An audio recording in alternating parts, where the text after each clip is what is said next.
Assalamualaikum warahmatullahi wabarakatuh. Halo sahabat sejuta kisah. Bagaimana dengan rutinitas Anda hari ini? Mudah-mudahan bisa berjalan sesuai dengan apa yang sudah Anda rencanakan. Jumpa kembali bersama kami, channel yang setiap hari selalu menyuguhkan cerita-cerita misteri yang menarik. Kesempatan kali ini kami akan berbagi sebuah kisah nyata misteri yang berjudul Kena Santet Karena Pindah Agama. Bagaimana perasaan Anda ketika tahu salah satu anggota keluarga Anda pindah agama? Marah karena merasa dirinya tak bersyukur dengan keyakinan yang telah dimilikinya? Senang karena akhirnya dia bisa memilih jalan sesuai kehendak hatinya? Atau biasa aja sih, nggak ada urusan juga? Agama ya agamanya, kok repot? Ini cerita horor soal pindah agama. Ketika pindah agama berujung celaka duniawi, kena santet. Saya punya teman, dia bersama istrinya dicampakkan keluarga setelah pindah agama. Dihina dan dirundung sih biasa terjadi. Mereka sampai kena santet. Ini bukan cerita horor di film-film Suzana, bukan juga kisah sepasang kekasih ala cerita horor Paranormal Activity, Insidious, atau semacamnya. Ini adalah cerita horor yang sepanjang hidup saya membuat bulu kuduk merinding setiap kali mengingatnya. Ketika leak menghantui kehidupan suami dan istri karena pindah agama. Jadi pernikahan teman saya ini tidak direstui oleh keluarga besar. Pasalnya teman saya pindah agama mengikuti kepercayaan istrinya. Meskipun ditentang, proses pernikahan berjalan aman. Namun setelah itu banyak cerita horor dan kejadian aneh yang muncul. Suatu kali, istri teman saya ini merasakan sakit kepala yang tak tertahankan. Sesuai anjuran iklan di televisi yang biasanya digambarkan kepala dipukul palu, dia minum obat sakit kepala. Namun sayangnya obat itu tidak manjur. Dia berganti obat lain juga tak berhasil. Suaminya bingung. "Kamu kenapa sih, Dek?" "Nggak ngerti, Mas. Pokoknya ini sakit banget." Lantaran tidak kunjung sembuh, mereka mencari orang pintar. Kenapa?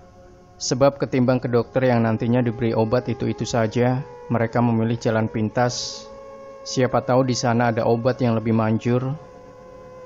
Saat pergi ke sana dan menjelaskan situasinya, orang pintar itu berkata, "Ada yang gak senang sama kalian. Ini bahaya. Kalian bisa mati." Mereka kaget bukan kepalang, kena santet. Sungguh tidak terbayangkan sebelumnya. Orang pintar itu memberi semacam resep berupa kertas bertuliskan huruf Arab untuk menangkal santet itu. "Ini dipakai saja, Mbak, dikalungkan." Mereka pamit. Selama sebulan obat itu manjur, tidak ada gangguan berarti. Tapi tidak pada bulan kedua. Kepala si istri sakit lagi, kali ini ditambah sakit perut. Kalau biasanya hanya meringis kesakitan, kali ini dia sampai berteriak. "Kenapa, Dik?" "Sakit banget, Mas. Kayak ditusuk. Di perut juga." Karena khawatir, suaminya membawa ke orang pintar itu lagi.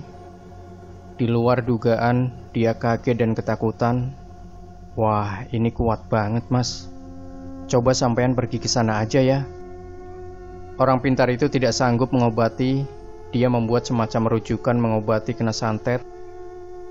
Pakai BPJS? Tentu tidak, tetapi ke orang pintar lainnya yang lebih linui. Setelah pergi ke tempat yang dituju dan bertemu dengan orang pintar yang dimaksud, mereka diberi semacam keris mungil, ukurannya seukuran peniti. "Ini ditaruh di dompet, Mbak." "Baik, Mbah." Mereka pamit. Selama sebulan mereka bisa hidup tenang. Kena santet sepertinya sudah jadi cerita usang. Namun, lagi-lagi pada bulan kedua, kalau sebelumnya hanya sakit kepala dan perut, kali ini ditambah kaki yang seperti kram. Pindah agama berujung runyam. Mereka pergi ke mbah itu lagi, dan anehnya mereka mendapat jawaban yang persis seperti dulu. "Ini kok kuat banget, Mbak. Di luar dugaan saya. Coba ke tempat itu saja." Lagi-lagi sebuah rujukan kena santet. Ke rumah sakit pemerintah? Jelas tidak, tetapi ke orang pintar yang ilmunya lebih tinggi lagi. Setelah berkonsultasi, mereka diberi semacam gelang. Ini dipakai mbak, jangan sampai lepas. Selama sebulan mereka aman. Mereka sangat berharap cerita horor ini tidak terjadi di bulan kedua. Sayangnya, harapan tak sesuai kenyataan. Lagi-lagi si istri mengalami kesakitan.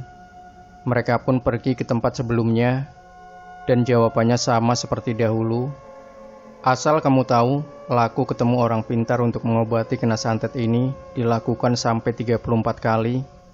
Selalu saja berulang dan tidak pernah selesai. Sakitnya seperti datang tak diantar, tetapi tak ingin pulang, maunya menetap. Akhirnya, suatu ketika mereka curhat soal cerita horor ini kepada teman bapak saya. Mereka diminta bertemu dengan Pak Di saya pada suatu malam di rumah teman bapak. Kebetulan karena sedang libur kuliah, saya ikut bersama bapak untuk pergi ke sana. Bapak saya hanya berpesan, kalau merasa ada yang aneh, pokoknya berdoa saja, minta yang terbaik. Bukannya tenang, saya malah merinding, badan rasanya panas, pikiran berkecamuk. Setibanya di sana banyak orang sudah berkumpul. Mereka suami dan istri juga sudah datang. Saya, bapak dan teman-teman bapak ikut nimbrung mendengarkan konsultasi cerita horor kena santet karena pindah agama. Kemudian Pak D saya meminta suami dan istri itu menunjukkan barang-barang gaib yang sudah digunakan untuk menangkal santet. Kalian tahu, isinya satu ember penuh, mulai dari boneka, gelang, topeng, kertas-kertas, hingga yang paling fenomenal menurut saya adalah keris mungil tadi. Satu persatu barang diangkat oleh teman bapak. Lalu Pak D bertanya kepada kami, kalian lihat apa? Kami diminta melihat, baik melalui mata telanjang maupun batin, isinya macam-macam. Bagi yang terbuka mata batinnya, mereka bisa melihat harimau, monyet, tuyul, gendruwo, dan lainnya. Lalu tiba saatnya keris mungil itu diangkat. Beberapa dari kami langsung mengambil kuda-kuda. Rasanya seperti ada yang mau menyerang. Seakan-akan keris itu mau menyerang Pak D. Lalu ucapan astagfirullah menggema di rumah itu. Saya belum bisa melihat dengan mata batin. Teman bapak berbaik hati mau mendeskripsikan yang dilihatnya secara detail. Katanya, di dalam keris itu ada sesosok leak, perawakannya besar. Di dalam keris itu ada sesosok leak, perawakannya besar, matanya merah, lidahnya menjulur hingga lantai. Kedua gigi taringnya seperti berlumut. Leak itu sedang duduk bersila dengan kaki kiri agak diangkat. Di tangan kanannya yang penuh dengan kuku tajam, memegang semacam manusia, dan ternyata dia sedang memakan bayi, lahap, hingga yang tersisa hanya kaki kiri dari bayi itu. Saya mendengar cerita horor itu, lalu membayangkannya, ngeri sekali. Dan yang menyebalkan, ia seperti masuk dalam mimpi saya di malam-malam setelah kejadian itu. Pak D hanya berkata, kalau kalian kena santet, ya jangan minta ke orang gak jelas, minta sama yang di atas. Malah minta perlindungan sama setan. Ini jadinya setan versus setan. Kami hanya bisa mengangguk, termasuk suami dan istri yang kena santet karena pindah agama. Lalu semua barang di ember dibakar hingga menjadi abu, kecuali keris. Keris mungil yang berisi leak itu baru bisa dimusnahkan dengan perlakuan khusus.